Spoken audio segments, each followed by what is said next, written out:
Ça y est, on est en direct. Bonsoir à toutes et à tous. Bienvenue dans mon live 261 sur mon défi 365 jours de live. Je suis très heureuse de vous retrouver ce soir. J'espère que vous avez passé une bonne journée. Demain, c'est le 24. Voilà, ça y est, on est à J-1 des festivités. Donc, j'avais envie un petit peu de vous en parler ce soir. Donc quand vous êtes là avec moi en direct, vous pouvez me mettre un petit coucou dans les commentaires, me dire que vous êtes connecté avec moi. Si vous êtes là en replay, vous pouvez me mettre le hashtag replay. Et si c'est la première fois que vous voyez un de mes lives, vous pouvez me mettre le hashtag ThePositivePlace. Donc aujourd'hui, j'avais envie de vous parler eh bien de ce Noël qui approche. Et pour vous en parler, j'avais envie de remonter sur un fait historique. Hier, je vous ai parlé de Charles Dickens, qui a vécu à l'époque victorienne, dans l'Angleterre victorienne. Donc c'est 19e siècle, deuxième moitié du 19e siècle, dans cette ère de la révolution industrielle. Et bien c'est de cette même période que je vais vous parler ce soir, mais pour vous parler d'une affaire qui a secoué la France. D'ailleurs je vous fais un petit quiz, de quelle affaire est-ce que je parle? Une affaire qui a eu lieu en 1894 et qui a divisé les Français, qui a clivé beaucoup l'opinion publique. Et donc j'avais envie de prendre ce parallèle dans ce live de ce soir. Donc je vais vous révéler de quoi je parle. Vous avez sûrement deviné en m'entendant parler. Eh bien il s'agit de l'affaire Dreyfus. L'affaire Dreyfus qui a éclaté donc en 1894, qui est une affaire de trahison puisque le capitaine Dreyfus a été accusé donc d'avoir transmis des documents à l'armée, des documents secrets à l'armée allemande. L'armée allemande venait d'annexer l'Alsace et la Lorraine en 1871. Et donc il y avait tout ce courant finalement de trahison, de suspicion, aussi de colère vis-à-vis de l'Allemagne. Et donc l'affaire Dreyfus a divisé, puisque donc Dreyfus a été accusé de haute trahison, mais sa famille, merci pour les pouces, mais sa famille en fait le défendait. Et puis petit à petit, il n'y a pas eu que la famille du capitaine Dreyfus, il y a eu toute l'opinion publique. Il y avait les pour Dreyfus, les contre, ceux qui l'accusaient de trahison et ceux qui pensaient qu'il était innocent. Et alors, tout le monde connaît cette histoire, vous vous en souvenez, Zola a écrit un texte en 1898, le fameux J'accuse. Donc l'affaire Dreyfus, je pense que ça résonne quand même dans les oreilles des Français. Et moi, en préparant ce live, parce que j'avais envie de vous en parler, ce que je ne savais pas, c'est qu'en fait, cette histoire a duré 12 ans, de 1894 à 1906. Donc pendant 12 ans, les Français ont été divisés. Ça a énormément divisé l'opinion publique, la classe politique. Donc ça a vraiment secoué toute la France en fait, cette histoire. Et bon, moi je trouve ça toujours intéressant de prendre de la hauteur, de se sortir un petit peu de... souvent on a la tête dans le guidon, on vit la période peut-être... on a tous la tête dans le guidon, pour moi il n'y a pas d'autre expression, c'est-à-dire qu'on vit intensément les choses, et donc de prendre un peu de hauteur, d'observer qu'il y a eu d'autres périodes où il y a des choses de ce style qui se sont passées. Moi déjà je trouve ça toujours intéressant de s'extirper un petit peu on va dire du présent, dans le sens où prendre de la hauteur, prendre de la distance, pour moi ça c'est vraiment extrêmement intéressant. Et donc, pourquoi je vous en parle ce soir? Je vous parle de ça parce que j'ai vu du coup une caricature qui date de l'époque de cette affaire Dreyfus, une caricature de Carandache qui montre, en fait j'ai trouvé ça génial parce que dans cette caricature, on voit un dîner en famille. Donc c'est un dessin qui montre un dîner en famille où les gens sont heureux de se retrouver, il y a des sourires, c'est le bonheur, etc. Donc ça c'est le premier dessin. Et puis en dessous il y a le deuxième dessin. Et là la légende c'est simplement ils en ont parlé. Et là sur ce deuxième dessin on voit les gens en train de se battre, la table du repas dévastée. Et voilà, donc c'est le Capharnaüm sur ce deuxième dessin. Et donc j'ai adoré en fait cette caricature parce que finalement, pour moi, là, à l'approche des fêtes, mieux vaut ne pas parler des sujets qui fâchent, mieux vaut ne pas finalement parler de l'actualité. Déjà, on en entend tout le temps parler, ça nous tire vers le bas, entre guillemets.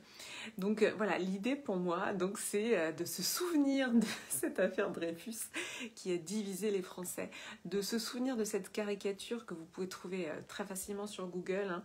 Vous tapez caricature Carandache et vous verrez le fameux dîner de famille pardon, qui démarrait bien et puis qui devient un pugilat parce qu'ils en ont parlé. Ils en ont parlé. Et en fait, c'est un exercice qui est extrêmement intéressant de ne pas parler finalement des sujets qui fâchent, surtout en famille. Et c'est vrai qu'en France, c'est pas simple parce qu'en France, particulièrement, on est une nation où on valorise le fait d'avoir des opinions. Avoir des opinions, c'est très important parce que avoir des opinions, c'est structurel et c'est identitaire. Et finalement, c'est de cette manière qu'on s'affirme. Donc ça, pour moi, c'est quelque chose que j'ai énormément étudié et observé en France. C'est vraiment comment, en France, il faut avoir des opinions pour exister. Sinon, on n'existe pas. Et donc, c'est comme ça qu'on voit que finalement, ça génère aussi énormément de violence parce que avoir des opinions très affirmées, eh bien, c'est identitaire, c'est avoir une existence sociale, c'est avoir une existence familiale et que finalement, si on est en retrait, on va dire, moi ce que j'aime c'est la posture d'observation, c'est le silence, l'immobilité, hein, tout ça c'est des valeurs que j'aime beaucoup qui sont aussi véhiculées par toute la tendance zen, voilà, la méditation pour moi c'est vraiment très important. Et donc finalement quand on est dans l'opinion, on est arc-bouté sur une opinion, puis parfois on s'enferme et on est même victime de sa propre étiquette. C'est-à-dire que quand on a des opinions extrêmement affirmées et que surtout on les revendique, parce que finalement on a le droit d'avoir des opinions, enfin je veux dire, il n'y a aucun problème, les opinions, les valeurs, moi j'ai des valeurs, c'est extrêmement important pour moi. Mais par contre, en France, ce que j'ai remarqué, merci Valérie, en France, ce que j'ai remarqué, c'est que vraiment, c'est identitaire et il faut avoir une opinion et une opinion très affirmée et plus on est affirmé dans ses opinions et plus finalement on va se démarquer et plus on va prendre de la place socialement au niveau de la famille, etc. Pour moi, évidemment, le cliché de ça, c'est... alors, j'aime pas parler politique, mais voilà, c'est Zemmour, hein, qu'on voit en ce moment, qui est très affirmé dans ses positions. Donc, on voit bien comment... Coucou Stéphanie, merci pour ton cœur. Donc, on voit bien comment, en France, particulièrement, notre ego, il est éduqué... Coucou Marion. Notre ego, il est éduqué à avoir une opinion. Parler avec un Z. Oui, en effet. Bonsoir Christine, bonsoir Isabelle. Donc voilà, c'est vraiment important de le conscientiser parce que moi je me suis détachée de ça, c'est-à-dire que j'ai appris à ne pas être arc-boutée sur mes opinions. Et j'ai appris à le faire parce que, comme un peu tout le monde dans ce pays, moi j'ai appris à être affirmée dans mes opinions, voilà, à avoir des opinions affirmées et finalement à aussi les affirmer à voix haute. Et j'ai vécu beaucoup de situations familiales qui ont dégénéré, beaucoup de conflits, les fameux déjeuners du dimanche midi qui tournaient vinaigre, les Noëls qui tournent vinaigre, j'en ai connu plein. Et c'est-à-dire que moi j'ai vraiment du coup eu en horreur le conflit. Merci beaucoup Stéphanie, toi aussi de très belles fêtes.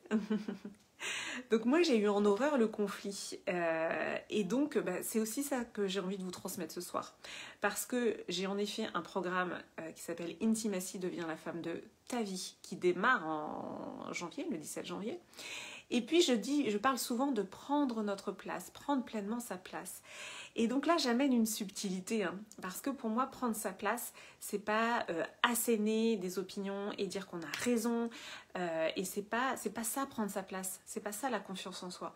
La confiance en soi, c'est subtil et c'est intérieur, et c'est pas prendre toute la place et jusqu'à générer du conflit parce qu'on veut avoir raison.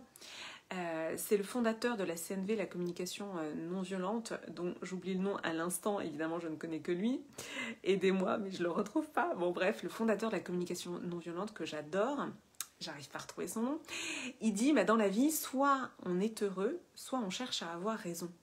Et ça, c'est pour moi fondateur de ce qu'on vit aussi aujourd'hui et de ce qu'on peut vivre dans nos familles. Ne pas chercher à avoir raison, ça ne veut pas dire ne pas avoir des convictions pour soi et des valeurs pour soi. Ça veut tout simplement dire ne pas chercher à les imposer aux autres. Et c'est ok. Et c'est ok. Hein. On voit, moi, je trouve qu'on voit de plus en plus de choses coexister. On peut être végétarien et puis vivre avec quelqu'un qui aime de la viande, qui aime manger de la viande. Tout ça n'est absolument pas contradictoire. Et moi, ce que j'ai vraiment appris, voilà, et ne pas chercher à convaincre les autres. Exactement, Stéphanie, pour moi, c'est central. Personne n'a envie de vivre du conflit. Hein. Moi, j'ai vécu beaucoup de conflits. Voilà, je sais ce que ça produit aussi. Et puis, en fait, on n'a pas envie de le vivre. Et bah, finalement, quand on accepte cette posture aussi d'humilité, qui est de ne pas chercher à convaincre les autres, mais être, simplement être. Et donc, pour pouvoir être simplement et avoir cette conscience d'être, sans avoir à le revendiquer, eh bien c'est ça, ce travail intérieur. C'est là-dedans que je vous emmène dans Intimacy, devient la femme de ta vie. C'est vraiment une confiance intérieure qui fait que, bah voilà, on peut être dans une assemblée familiale et on ne se sent pas obligé de finalement asséner ses convictions, de chercher à convaincre et que tout le monde fasse comme nous on fait parce que c'est forcément la meilleure solution et qu'il n'y a qu'une seule façon de voir les choses.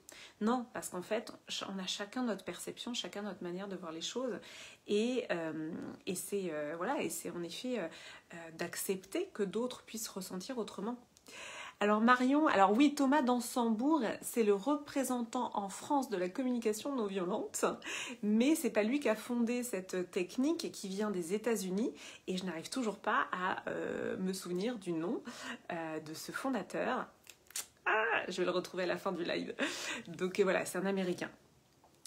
Donc voilà, c'est vraiment un message que j'avais envie de vous partager ce soir. C'est un apprentissage que de se sentir bien à l'intérieur sans avoir à revendiquer en fait une posture. Moi, c'est vrai, ça a été tout un cheminement. Voilà, j'en ai beaucoup parlé, hein, mais si je me suis aussi passionnée pour tout ça, pour la guérison des blessures, c'est parce que moi j'ai été très blessée. Hein, j'étais quelqu'un de très blessé. J'étais quelqu'un qui du coup, quand on est très blessé, on a un ego qui prend beaucoup de place parce que l'ego, en fait, il sert à nous protéger. Donc moi, j'ai été quelqu'un de très blessé et donc j'avais un ego qui prenait beaucoup de place parce que j'avais du mal à me sentir exister, tout simplement sans rien faire. Et aujourd'hui, c'est quelque chose que je constate puisque aujourd'hui, je me sens extrêmement bien dans la posture de l'observatrice, c'est-à-dire que j'ai pas besoin de montrer que je suis là pour me sentir exister. J'en ai vraiment pas besoin. Voilà, je le ressens à l'intérieur. J'ai des convictions sur plein de sujets et je fais des choix dans ma vie sur plein de choses, mais je les revendique pas et je cherche pas à convaincre les autres. Et c'est vrai que déjà parce qu'il n'y a rien de pire pour moi que d'être jugée. Alors moi je déteste qu'on me juge sur mes comportements. Marshall Rosenberg, Valérie merci beaucoup. Ah oui, c'était insupportable, j'en pouvais plus. Il fallait que je retrouve ce nom. C'est Marshall Rosenberg, le fondateur de la communication non violente. Merci Valérie, tu m'as enlevé une grosse épine du pied. Donc voilà, Marshall Rosenberg, si vous voulez vous y intéresser, voilà, c'est magnifique, hein, cet homme, il nous a partagé un héritage incroyable. Voilà, est-ce que vous voulez être heureux ou est-ce que vous voulez avoir raison? Et ça, vous verrez que dans la vie, ça se présente à de multiples reprises. Voilà, est-ce que finalement, on peut, moi je le sens maintenant, hein, quand je sens que ça monte un petit peu, là, que je cherche à avoir raison, ok, je redescends, je respire. Encore une fois, la respiration, c'est la clé. Voilà, donc c'est vraiment d'arriver, d'atteindre cette posture d'équanimité qui n'est pas en céphalogramme plat, mais qui est vraiment de apaiser, voilà, trouver ce calme à l'intérieur au milieu du chaos. Hein, j'en ai parlé dans mon post, je crois que c'était hier. Le pouvoir personnel, c'est de trouver ce calme à l'intérieur, même si à l'extérieur, c'est potentiellement le chaos. Mais voilà, à l'intérieur et par la respiration, trouver ce calme profond et profondément. Donc voilà, j'avais envie de vous partager ce message avant les fêtes. voilà, pour qu'on passe tous et toutes d'agréables fêtes de Noël. Donc je vous remets dans ce post le lien pour Intimacy devient la femme de ta vie. C'est jusqu'à demain le tarif de lancement de 333 € au lieu de 555. Je vous ai aussi proposé un petit cadeau de Noël en rejoignant du coup ma mailing list, donc je vous remettrai aussi le lien si vous voulez recevoir ce petit cadeau. Ça sera le 25, je l'enverrai le 25. Voilà, je vous mettrai le lien dans ce post. Merci pour votre présence, ça m'a fait très très plaisir d'être avec vous. Merci Valérie, Marion, Jean-Marie, Stéphanie, Christine, Isabelle et Didier. Voilà, je crois que j'ai cité tout le monde. C'est un super moment d'être avec vous. Donc voilà, pour moi, ça n'a pas de prix. Ces petits moments avec vous, ces lives quotidiens avec vous. Merci beaucoup Marion pour les cœurs. Merci à toutes. Je vous embrasse fort, fort, fort. Et je vous dis à demain. Je vous souhaite une très belle soirée. À demain.